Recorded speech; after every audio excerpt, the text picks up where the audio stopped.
If you could only read 3 authors this year, who would they be and why? Now, obviously we're not stuck to that, we're not shackled into that, but I just feel like it's a really good exercise, and when I thought about it, I immediately came up with 3 authors I definitely want to read this year. I don't know what it is, but for some reason I am in my sci-fi era, I am in my fantasy era. So the first person I continuously hear about and have been feeling the FOMO for is Brandon Sanderson. Also, I was cooking something and something got on my sweater and I hate it so much, so don't look at it, even though I just showed you, don't look at it. If you're anything like me, you probably haven't read anything from Brandon Sanderson, but you feel the FOMO, you see it everywhere. Everyone talks about this author. They always say, if you like sci-fi, if you like fantasy, you're going to love this man.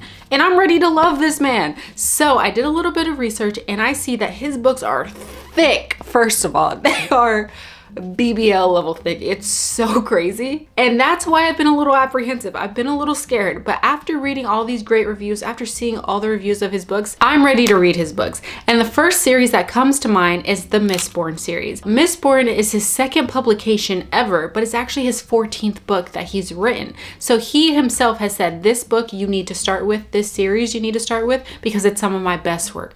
And I was like, if you, the author, is saying it, I will definitely read it. Now, Mistborn is again a trilogy, but there are 4 books after it that's basically the same world just 300 years later after the whole situation that happens in the trilogy. So I feel like if I like Mistborn and I like that trilogy, we got 4 more books to read in that series, which is so daunting. You guys know I am not a series girl, but if he is good, if he is as good as they say he is, gosh darn it, sign me up. I am ready. I am so ready to just branch out a little bit, read new authors, read new genres, and really find what my niche is, what my like literary niche is. I feel like I kind of have an idea. I know that I like literary fiction. I know that I like sci-fi. I love sci-fi, I'm realizing, by the way, because I just finished Dark Matter and that just really solidified it for me. So I think that's why I'm starting to go down this rabbit hole. But I know I love those things, but I want to know a little bit more. What kind of sci-fi do I like? What kind of authors do I like? Can I read their backlist? Like, I really want to go all in on this. So I think he is the perfect place to start. And again, if you don't know anything about Brandon Sanderson or the Mistborn series, I've got your back. Mistborn is basically about this completely destitute dystopian world. It has had a really terrible leader for the last 1,000 years, and he don't care about nobody but himself. And the rich are extremely wealthy and the poor are literally destitute. And so one day this girl, she's a very poor girl as well, her and her crew of misfits decide, you know what, we're gonna take this guy out. We're tired of living like this. We're tired of seeing our family suffer. He's got to get out of here. And so this book is basically like them trying to pull off this impossible heist, trying to get this guy out of here, also while developing themselves personally and developing as a group as a whole. And you follow that story. And apparently he's very well known for his world building. Because for a fantasy writer, even though his world is extremely immersive, extremely unique, and has its own magic system and everything that's very complex and all of those things, they're all very detailed and thorough, but they're not hard to follow. So apparently he's a very good author to start with if you're new to sci-fi. Now, I'm not personally new to sci-fi, but I think that's really nice to be able to start any kind of book from an author and know that you can just walk into the series and walk into like your understanding of this author without feeling overwhelmed. So I am excited to know about that. But again, this is all speculation. I don't know this man. I've never read any of his books. I just know what I'm telling you and what I've researched. So I'm hoping that it stands true, because I would love to find a new author that I'm obsessed with. What I also found interesting about this series is that apparently their magic system is very unique from anything that I've heard of, and it's allomancy, I believe I'm saying that correctly. And it's basically them ingesting metals and gaining different powers based off of that, which is insane. I don't know how they're not getting metal poisoning, but you know, we're just pretending like that's not there. But I think that that's a very interesting take on a magic system. So one can be strength and agility. You can manipulate people's emotions. And I think that concept is so cool. And I would love to see how that's like portrayed in a book. And another thing that's very interesting is the world that they're in. Again, it's extremely destitute. They have gone through nothing but poverty and neglect for the past 1,000 years. And so this world is very descriptive in that. And apparently there's ash like falling from the sky. And I can just see my imagination ready to eat that up, ready to make a world in my head. Like, I feel like I can see it already. And I just think that that's very cool. And because he takes his time with writing these books and they're extremely long, extremely detailed, even though it's going to be daunting to read, I feel like on the flip side of that, the world is going to be so well built in my mind, I could probably walk through the pages with them. Like, that's going to be so exciting. So I am excited for the challenge. I'm a little scared. We're definitely going to be reading this on my Kindle because there's no way I'm getting that big old book and trying to read that. That is just so intimidating. I literally can't. No, stop, I'm scared. Like, I could never. So with big books like that, that's why we read Harry Potter on my Kindle, because they were just way too intimidating in real life. So I think when we do that, we're going to do a dedicated video for Mr. Sanderson and read the first book and just see how it goes. If we like the first book, we'll continue the trilogy. Let me know in the comments if that's something that you want me to do, because I would love to just jump right into this whole series and see if I really like sci-fi written from the eyes of Brandon Sanderson. Another thing I'd like to mention is the fact that there's very unique monsters in this world. There's a lot of political intrigue. There's a lot of character development, not only personal development for each character, but also as a group. And there's a little bit of romance apparently, but it's like a subplot. It's not really the main plot, which I can appreciate because, as I mentioned before, I think in 2025, I kind of just want to step away from romance because I want to be an evolved, fully developed reader. And I think that just keeping myself in my comfort zone is keeping me from seeing all the stories that are out there in this world. So I'm very excited to see if maybe this is going to be a part of my journey, of my reading journey. I will preface that statement by saying I am a little bit of a mood reader. So in the summer, me and romance, why did I do that like that? The summer is going to be the same. We are definitely going to jump into romance in the summer. Anytime the sun is out, I'm near a body of water, I want a romance. I don't want nothing serious. I don't want nothing plaguing me mentally, making me jump through mental gymnastics, me worried about fictional characters. No, I want a little kiss. I want a little romance. I want a little, he hates me, but he loves me. Weird, buddy.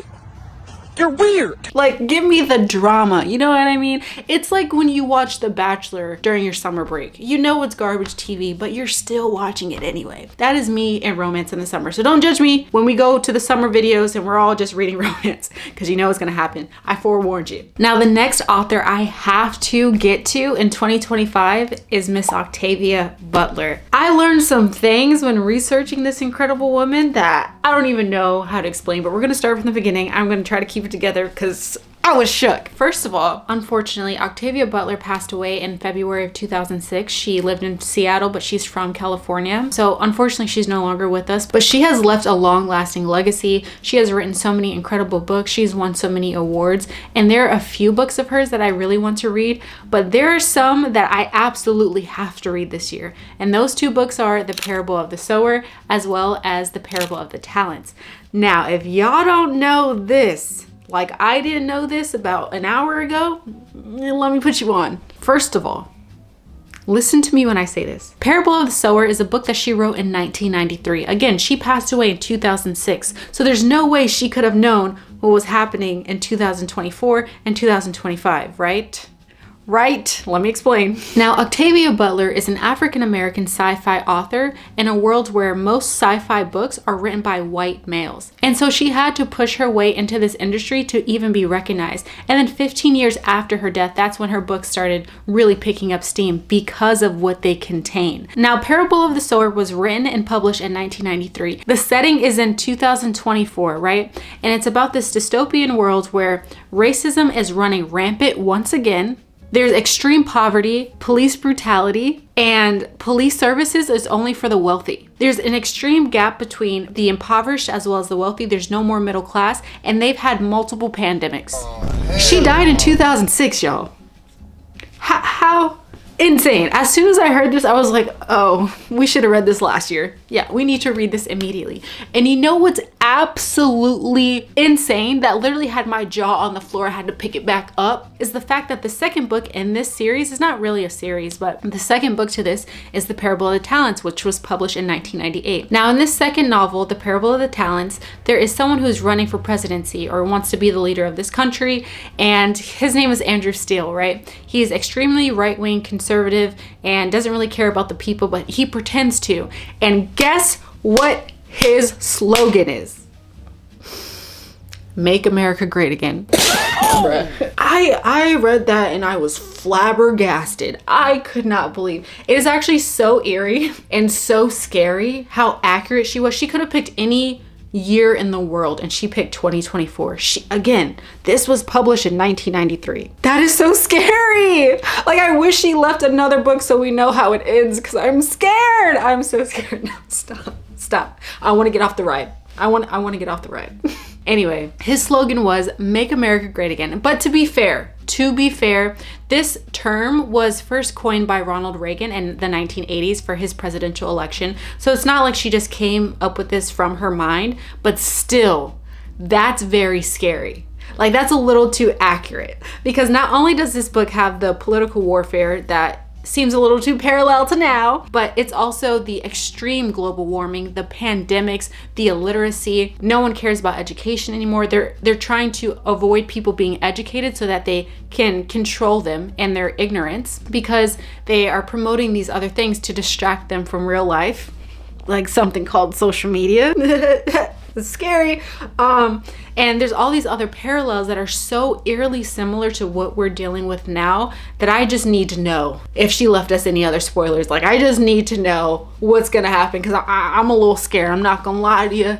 The world we're living in today is not the world that I envisioned for myself or, my children, and it's very scary. And so to read something so profound and so parallel to the things that we're dealing with in real time is just going to be not only terrifying, but also very enlightening, I feel like. You know what I mean? So I definitely need to read those two books. Another one of her most popular books is Kindred, which was written before Parable of the Sower. And this book sounds really good, but honestly, I feel like it's a little too heavy for where I am right now, because this book follows another African-American lead. It's a woman who goes back in time and basically goes back to pre-Civil War Maryland to see how the slaves lived in real time. And that's a lot for me. That's a lot for me right now, because I know I'm gonna just be angry and upset. And I know that you need to read books like this because you can't live in ignorance. That's how you stay out of the loop, and that's how you don't grow. And so I want to avoid doing things like that, but I also know there's a time and place, and I don't think this is the time or the place right now, just because we're dealing with so much already. But that is definitely a book that I need to read either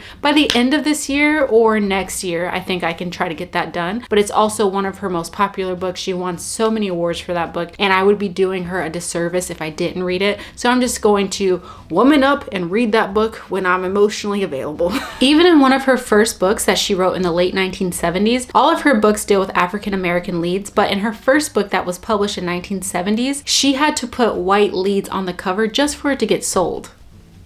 So that's the world that she was living in. It's still the world that we live in today, but it's gotten, I don't know, it fluctuates. It's scary. It's scary times right now. But I just love that she persevered, she prevailed, and she still wrote the work that she believed in, no matter what she had to do. And I'm just really excited to get into that world and see how her writing is, because she is very well revered now. Unfortunately, she couldn't see the wild success that she has now within her lifetime, but still, it's still here, and I would love to celebrate that, especially as a Black woman myself. I need authors like that just so that I feel seen and can continue to use my platform to uplift her and her stories and try to promote other people to be a little bit more enlightened, to be a little bit more empathetic. So she is an author I definitely need to read this year. Now, I already have both of these books. I have Parable of the Sower as well as Kindred, but I don't have Parable of the Talent. So that is another book I definitely want to read. And you know what's interesting? Parable of the Sower is her 10th book, so she has a huge backlist. So if I like Parable of the Sower, which is the book that I genuinely want to start with first, I feel like if I like that, I'm going to continue with Parable of the Talents, which was published in 1998, and then I will venture to Kindred, and then from there I'll just read all of her other books if I really enjoy her writing. Last but not least, I would love to get to Haruki Murakami this year. I did say that very often last year. I just never got the chance to. We just never had any time. But this year, things have got to change. I would love to read this author just because I want to know, like, what am I missing out on? Like, what is it? And this is a Japanese author. Now, Now, I will preface this by saying he is a little bit problematic. There are a few things that I've heard and researched and acknowledged about him, because with all of his books, or most of his books, the women characters that he writes are always one-dimensional, apparently, and they're always objectified. So yeah, I don't know what to say about that.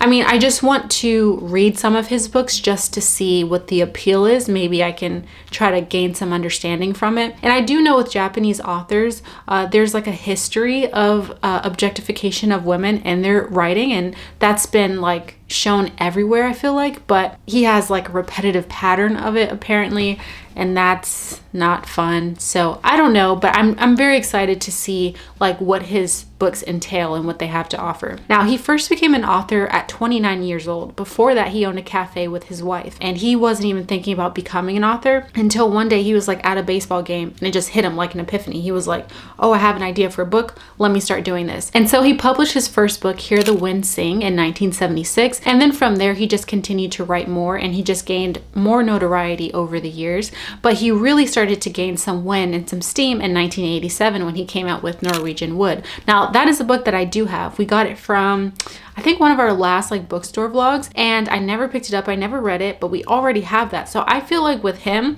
I either want to start with Kafka on the Shore or Norwegian Wood. Now, again, a lot of these books are dealing with magical realism or just realism in general, but he also writes nonfiction as well. He's a marathon runner, so he's written a few books about that. He's written a few books about what has happened in Japan. Like there's one about, I think there was like an earthquake in Kobe, and he's just an overall very interesting character, very interesting author, and I'm just interested to learn a little bit more about him. So he's definitely someone who's on my list, but again, he is a little bit problematic.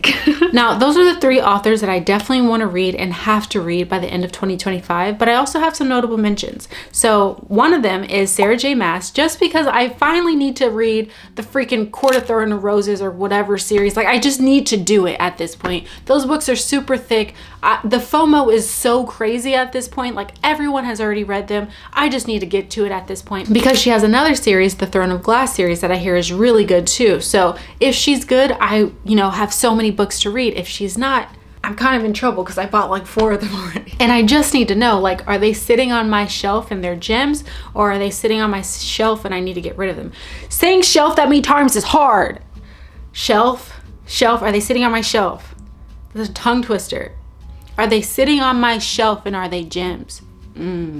Are they sitting on my Anyway, I need to read Sarah J. Maas. Another author I want to read more of is Blake Crouch. Now, we have read this author before. We read Dark Matter, but apparently he wrote another book called Recursion that's just as good as Dark Matter. And if that is the case, straight to the vein, okay? Please and thank you, because Dark Matter still has me in a chokehold, and I read that about 3 weeks ago. Last but not least, I feel like I need to read more V.E. Schwab. I did read The Invisible Life of Addie LaRue, and I really liked that book. It was kind of like, it was just okay, but it was like the high end of okay. And I can tell that this author has potential, so I want to read more from this author. And I think that's pretty much it for 2025. I don't know what else we're gonna read, but these are authors that I'm already attracted to. I definitely want to invest more time in. And so they're on like the front of my radar book reader brain here, okay?